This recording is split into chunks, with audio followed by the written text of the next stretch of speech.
I knew I was embarking on a multi-year, really a kind of decadal project. How did James Cameron and his crew manage to produce several Avatar movies in the middle of a pandemic? Why did they shoot more than one Avatar movie during this time? And how did New Zealand play an important role in this? Let's take a deep dive to find out. Cameron and the film crew faced a lot of challenges due to the COVID-19 pandemic during production of the Avatar franchise. But despite these challenges, he still managed to beat COVID with only some, in my opinion, minor setbacks. Trust me when I say that it could have been way worse. Now, Avatar: The Way of Water ranks third all-time highest grossing movie, right behind its predecessor, Avatar, of $2.92 billion and Avengers Endgame of $2.7 billion.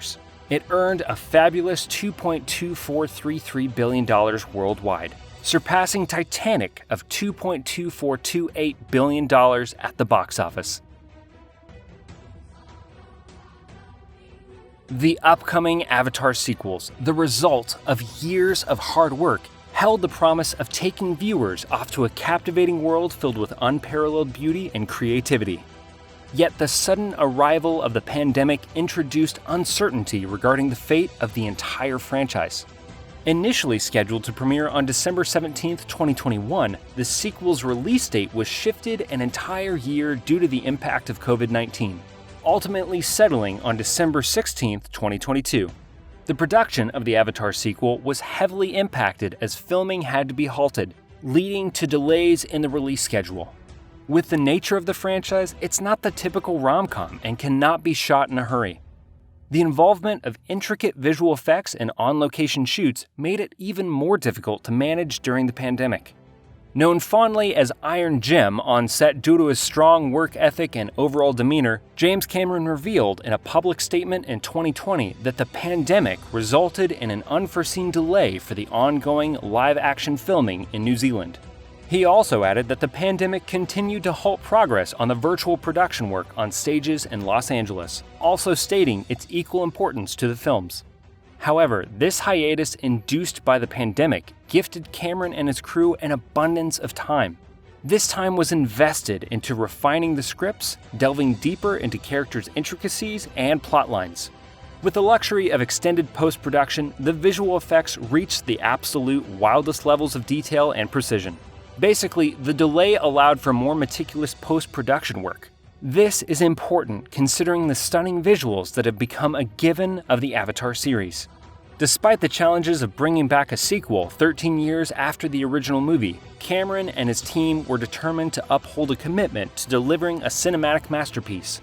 And it didn't take long until they revealed that while filming Avatar 2: The Way of Water, they also shot Avatar 3 and the first act of Avatar 4, which is kind of crazy. Cameron has explained that they were shot simultaneously in recent years to avoid the so-called Stranger Things effect. This was not only to save cost, but also to prevent some of the main characters, especially the younger ones, from growing too much over the years.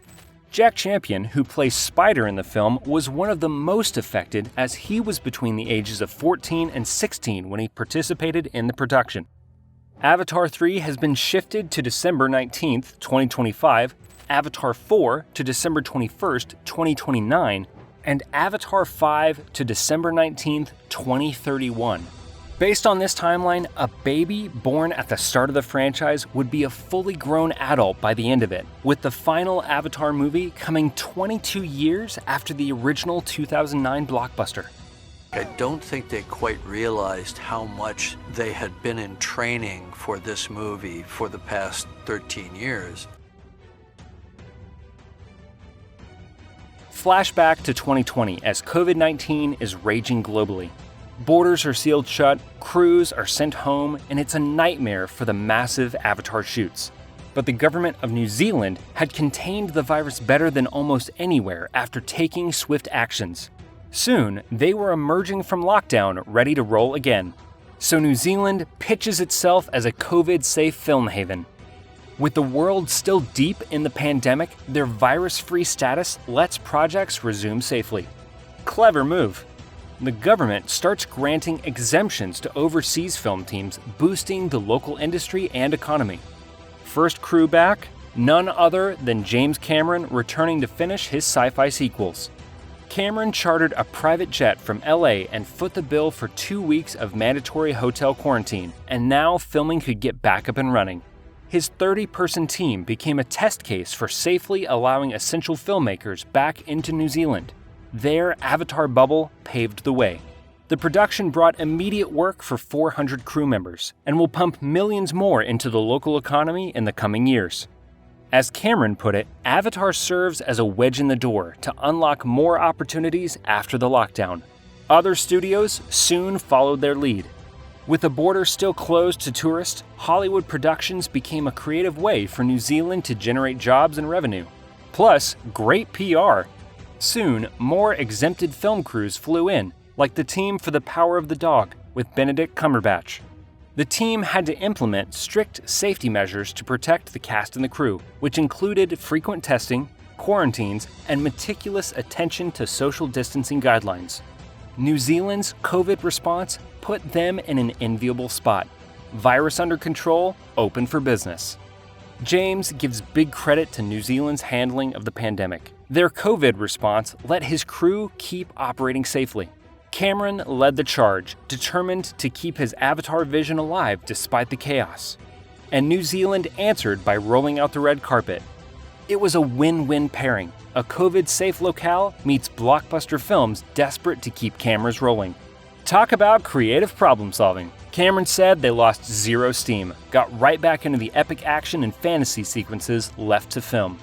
And his dedication meant visual effects teams could stay rendering 24/7 too. Now, as the sequels finally debut, we're seeing the fruits of their ambitious collaboration. It shows what's possible when Hollywood thinking meets power. The little country that could emerge as a shining light in bleak times. And their eagerness will be celebrated forever on the big screen. What an epic comeback story. Now the stakes are higher. Now their children are everything. They've managed to find their own version of happiness. When the first teaser of Avatar 2 dropped, boy, did all hell break loose. Critics surfaced calling out the cast and crew of the franchise, emphasizing on how much was expected after over a decade of waiting. Regardless of this, everyone waited with a flicker of hope.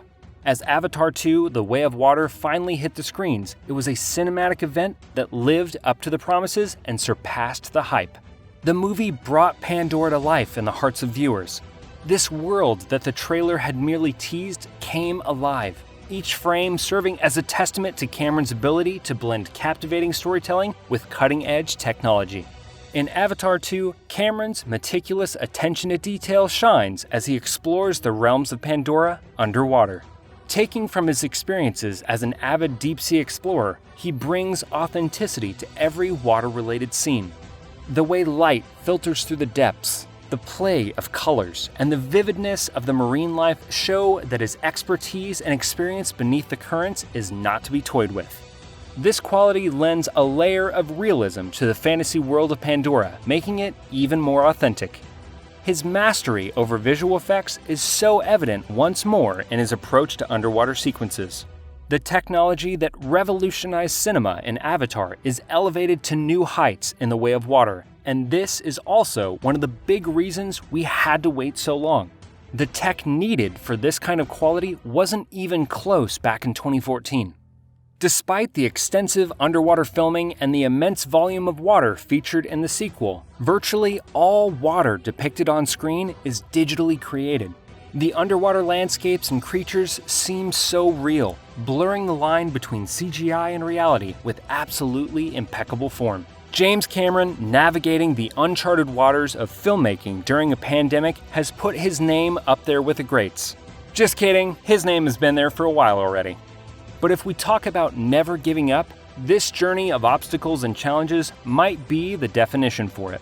And in a time when blockbuster sequels can sometimes fall short of expectations, Avatar 2 stands as a shining example of how to continue a beloved franchise. Thanks everyone for watching, and don't forget to like, subscribe, and ring the bell to get notified on upcoming videos.